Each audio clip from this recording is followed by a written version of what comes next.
से अत्र तत्र गच्छति स पुनः पुनः वदति पक्षी द्वारं द्वारम् अटति एकं प्रश्न पूछति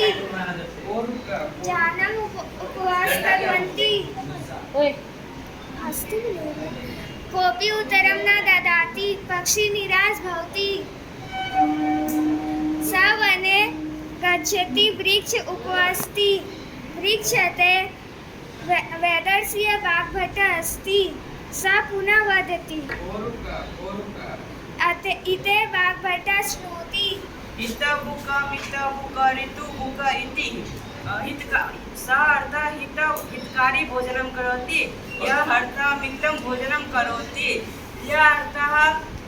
ऋतु अनुसारं भोजनं करोति स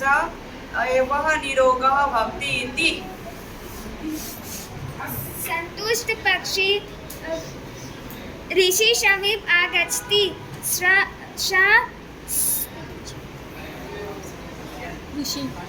ऋषि नमति अन्तरं स्वस्थान गच्छति।